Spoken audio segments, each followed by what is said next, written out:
Assalamualaikum warahmatullahi wabarakatuh. Alhamdulillahirabbil alamin wassalatu wassalamu ala asyrafil anbiya'i wal mursalin nabiyyina wa maulana Muhammadin wa ala alihi wa ashabihi ajmain amma ba'du. Yang terhormat Dewan Juri Fosiko 2020 kategori LKTI Nasional Guru, yang terhormat seluruh panitia pelaksana Fosiko 2020 serta seluruh finalis Fosiko 2020 kategori LKTI Nasional Guru yang berbahagia. Perkenalkan, nama saya Eko Prasetyo Utomo, umur 24 tahun. Saya merupakan salah seorang pengajar di PKBM Fanana Insan Baksya untuk mata pelajaran IPA pada level SMP. Hari ini, saya akan mempresentasikan hasil karya tulis saya yang berjudul UNO Berkawan, Pengembangan Media Belajar Sistem Klasifikasi Hewan Berbasis Kartu UNO sebagai stimulan motivasi belajar IPA kelas 7 SMP. Akan tetapi, sebelum saya mulai mempresentasikan hasilnya, akan terlebih dahulu saya paparkan identitas dari sekolah tempat saya bekerja. PKBM Fanana Insan Baksya merupakan salah satu pusat kegiatan belajar masyarakat atau PKBM yang beroperasi di wilayah Malang, dengan pusat kegiatannya berada di Joyo Green Regency, Blok A1, C12, dan C13, Kelurahan Lowaru.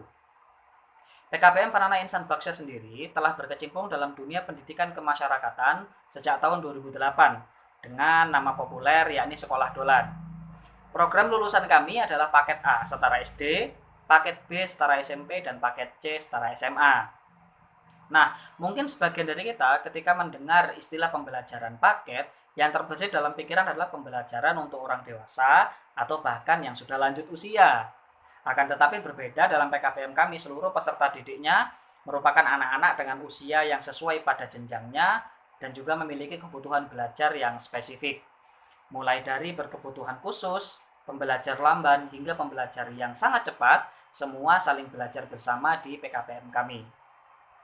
Baiklah, telah saya paparkan tadi identitas dari PKBM Fanana Insan Baksya, dan selanjutnya saya akan mempresentasikan isi dari karya tulis saya. Baik, belajar pada hakikatnya bukan sekedar transmisi pengetahuan atau informasi secara linear antara guru dengan murid, melainkan juga ada proses transformasi mental dan kepribadian sebagaimana dicita-citakan dalam Undang-Undang Nomor 20 Tahun 2003 tentang Sistem Pendidikan Nasional. Nah, untuk mencapai sebuah cita-cita yang mulia ini diperlukan sebuah sistem belajar yang mampu mengakomodirnya. Akan tetapi, secara khusus, secara pribadi, saya masih menemukan terdapat kendala, yakni diantaranya adalah krisis motivasi belajar pada peserta didik. Nah, krisis motivasi belajar ini merupakan hal yang krusial, sebab kita ketahui penurunan motivasi belajar ini akan berbanding lurus pada penurunan hasil belajar peserta didik. Nah, selain disebabkan dari faktor dalam diri peserta didik tersebut, ternyata faktor cara mengajar guru yang monoton, terkesan tradisional, yakni dengan hanya ceramah, penayangan media presentasi, dan juga pemberian tugas, di sini juga memberi sumbangsih yang cukup besar terhadap degradasi motivasi belajar peserta didik ini. Nah, kemudian ada materi pada mata pelajaran IPA kelas 7 SMP yang dirasa sulit, yakni sistem klasifikasi, terutama sistem klasifikasi hewan. Nah, konklusi ini saya dapatkan berdasarkan hasil survei yang saya lakukan kepada 12 orang atau seluruh peserta didik di kelas 7 SMP PKBM Fanana Insan Baksya. Dan mereka menyatakan bahwa sulit untuk belajar disebabkan karena terlalu banyak menghafal dan juga mata pelajaran atau materi yang tidak relevan atau tidak bisa mereka temukan dalam kehidupan mereka sehari-hari. Maka dari itu, saya menggagas untuk mengembangkan sebuah media pembelajaran yang bisa meningkatkan semangat dan motivasi belajar mereka. Nah, salah satu media yang bisa digunakan adalah kartu. Nah, menurut Estiani, penggunaan kartu kalimat ini dapat meningkatkan motivasi belajar, yang tentunya tidak hanya berisi tentang angka dan simbol, tetapi juga di dalam kartu tersebut terdapat penjelasan-penjelasan yang dapat dipelajari oleh peserta didik. Nah, selain karena permainannya yang asik menyenangkan, kompetisi yang ada juga diharapkan mampu meningkatkan semangat belajar dari para peserta didik. Maka dari itu, saya menggagas untuk mengembangkan media belajar UNO Berkawan sebagai akronim dari belajar klasifikasi hewan. Nah, mengapa UNO? Uno saya gunakan karena merupakan permainan kartu yang familiar dan juga setelah saya survei, mayoritas dari peserta didik kami memainkan permainan tersebut. Baik, dalam mengembangkan atau dalam upaya mengembangkan media belajar Uno Berkawan ini, saya menggunakan model penelitian research and development. Kemudian pendekatan yang saya gunakan adalah pendekatan mixed methods atau kombinasi antara kuantitatif dengan kualitatif agar mendapatkan data atau hasil yang lebih maksimal. Kemudian teknik pengambilan datanya secara kualitatif, yakni dengan mengamati langsung proses pembelajaran di kelas, dan juga secara kuantitatif, yakni dengan pembagian angket dan rubrik penilaian yang diisi oleh peserta didik kelas 7 di SMP PKBM Vanana Insan Baksya. Kemudian prosedur pengembangan Uno Berkawan ini saya menggunakan prosedur EDI, di mana pada prosedur EDI terdapat 5 tahapan yang saling berkaitan satu dengan yang lain.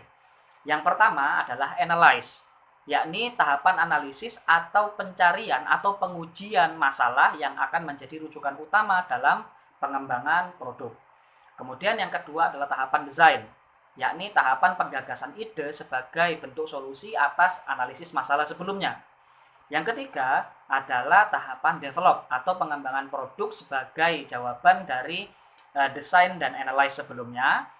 Yang keempat adalah tahapan implement atau implementasi produk yang telah dikembangkan. Dan yang terakhir adalah tahapan evaluate atau evaluasi. Tahap ini menjadi tahapan kunci untuk menentukan atau mendeterminasi apakah media atau produk yang dikembangkan telah sesuai atau tidak untuk menjawab hasil analisis masalah sebelumnya.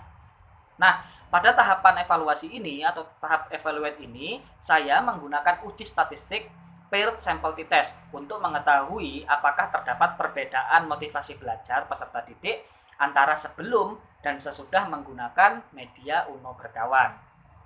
Baiklah, tadi sudah saya paparkan latar belakang, masalah, dan juga metodologi penelitian yang saya gunakan. Dan sekarang akan saya paparkan hasilnya. Pemaparan hasil dan pembahasan ini akan saya paparkan mengikuti rentetan dari prosedur EDI. Yang pertama adalah tahap analyze. Pada tahapan ini, saya membagikan angket kepada para peserta didik di kelas 7 untuk mengetahui apakah mereka memang benar-benar membutuhkan inovasi media, khususnya media Uno Berkawan ini. Dan ternyata hasilnya diantaranya adalah bahwa mayoritas mereka mengemukakan bahwa mereka merasa bahwa mempelajari sistem klasifikasi hewan ini sangat penting. Nah, dalam upaya mempelajarinya, ternyata mayoritas mereka hanya mengandalkan informasi yang disampaikan oleh guru. Dan itu pun mereka mayoritas merasa bahwa masih sulit untuk mempelajarinya dikarenakan terlalu banyak menghafal nama-nama spesies dan juga tidak relevan materinya dengan apa yang mereka bisa temukan atau saksikan dalam kehidupan sehari-hari. Nah, kemudian pada rubrik pertanyaan penawaran Uno Berkawan, mereka secara mayoritas menyampaikan atau mengemukakan bahwa dengan pembelajaran yang interaktif, salah satunya melalui Uno, mereka bisa lebih semangat dan termotivasi lagi untuk belajar sistem klasifikasi hewan. Maka berangkat dari pernyataan di atas, saya mengkonklusikan atau menyimpulkan bahwa media belajar Uno Berkawan ini cukup dibutuhkan oleh peserta didik kelas 7 SMP di PKBM Vanana Insan Baksya secara khusus. Baik, tahapan selanjutnya adalah tahapan desain. Tahapan desain merupakan penggagasan saya untuk upaya menjawab masalah yang sebelumnya telah saya analisis. Dan di sini saya memodifikasi beberapa poin dalam Uno konvensional untuk diadaptasi kepada Uno Berkawan yang saya kembangkan. Yang pertama, untuk komponen film, kelas, dan spesies yang saya gunakan, ini merujuk kepada modul pembelajaran yang dikeluarkan oleh Pendidikan Kesetaraan di Kementerian Pendidikan dan Kebudayaan. Nah, kenapa kok saya menggunakan atau merujuk kepada modul ini? Agar bahan ajar atau buku yang mereka gunakan dalam pembelajaran dengan media belajar saling terhubung dan tidak ada yang saling bertabrakan materinya antara satu dengan yang lain. Kemudian yang selanjutnya adalah saya memodifikasi sedikit permainan dari Uno konvensional ke Uno Berkawan. Yakni saya menambahkan satu orang moderator. Nah, moderator ini berfungsi sebagai pengadil atau penentu arah jalannya permainan. Nah, kemudian juga ada penggunaan beberapa kartu yang saya tambahkan. Yang pertama adalah kartu kategori. Nah, kartu kategori ini nanti akan dikeluarkan oleh moderator sebagai sebagai rujukan bahwa setiap pemain harus mengeluarkan kartu spesies yang dimilikinya sesuai dengan kategori yang dikeluarkan oleh moderator. Nah, kemudian penggunaan kartu aksi pun juga masih digunakan seperti reverse, skip, wild, draw 2 cards, draw 4 cards, dan juga saya tambahkan change kategori. Nah, kemudian peraturannya masih tidak jauh berbeda dengan Uno konvensional, yakni pemenang dalam permainan ini ditentukan oleh pemain yang berhasil terlebih dahulu menyelesaikan atau menghabiskan kartu permainannya. Tetapi kembali lagi, inti dari penggunaan media belajar ini adalah bukan pada pemenangnya, tetapi bagaimana proses mereka bisa mengeluarkan kartu spesies yang mereka miliki sesuai dengan kategori film atau kelas yang dikeluarkan oleh moderator dengan merujuk kepada persamaan ciri-ciri yang tertera dalam kartu mereka. Baik, tahapan selanjutnya adalah tahapan develop atau pengembangan. Pada tahapan develop ini, saya mengembangkan atau mendesain sendiri Uno berkawan yang saya buat. Yang pertama, dimensi kartunya atau ukuran kartunya adalah 5x8 cm. Kemudian pada bagian belakang kartu, kita bisa saksikan terdapat dua perbedaan warna. Untuk background warna hitam, di sini untuk background kartu kategori. Kemudian untuk background berwarna hijau, ini untuk kartu permainan. Dengan keduanya sama-sama terdapat logo Uno berkawan di bagian tengahnya. Kemudian yang kedua adalah kartu kategori. Nah, di dalam kartu kategori ini terdapat 12 film dan kelas yang nanti akan mereka gunakan sebagai dasar permainan atau keluaran kartu yang akan mereka mainkan. Yang selanjutnya adalah kartu spesies. Pada kartu spesies ini terdapat gambar hewan, kemudian nama ilmiahnya, dan juga terdapat kolom deskripsi ciri-ciri dan juga peranannya dalam ekosistem. Nah, disinilah inti dari permainan Uno berkawan, yakni menyamakan ciri-ciri hewan dengan film yang tertera atau terkategori.